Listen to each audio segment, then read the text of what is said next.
Okay, yan po, ganito lang tayo no, pag may bibilin po, lalo na kanina ang traffic, no? Kaya ito ginamit ko, electric scooter, no? Kaya ang ginagawa ko, tinatali ko lang po rito sa isang, yung safe pong lugar.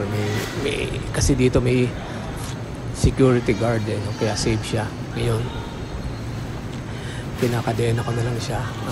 Ito po, i-impake ko na po yung mga napamili ko. Yan, nag-prepare na po ako. Kaya medyo talagang very convenient ang electric scooter, no?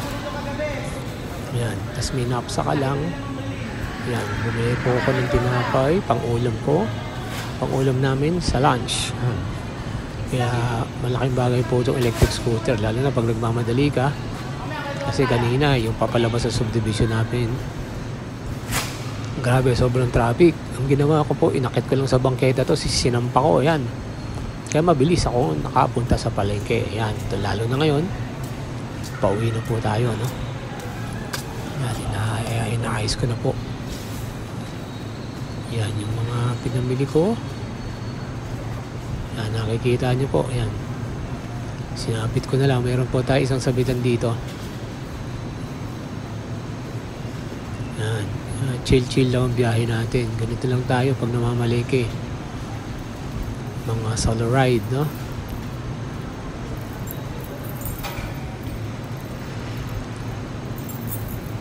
Inayos lang po natin yung kadena.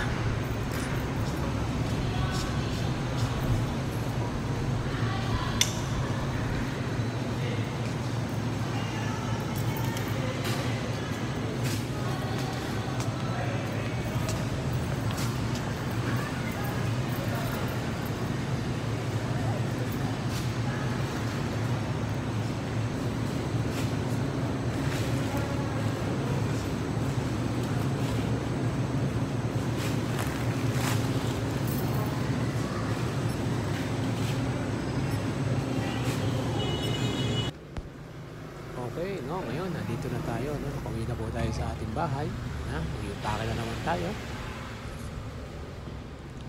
Nakuha na natin ating napamili. Yan po, mabilis lang po ang biyahe, no? Pag ganito ang dala mong electric scooter, no? Ayos na ayos, no? Ayan, diba, oh? Chill lang po, diba? Ganyan, simple lang. Kaya walang traffic sa atin, no? Kompleto tayo ng panglaban sa traffic. Meron din po tayong motor, no? Ganyan lang po.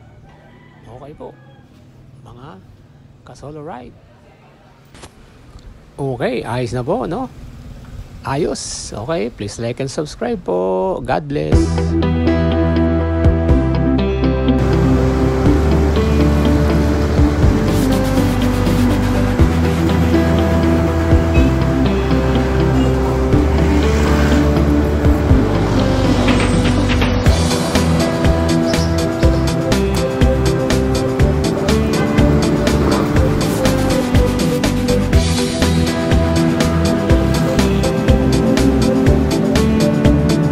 Motor tayo ngayon, motor.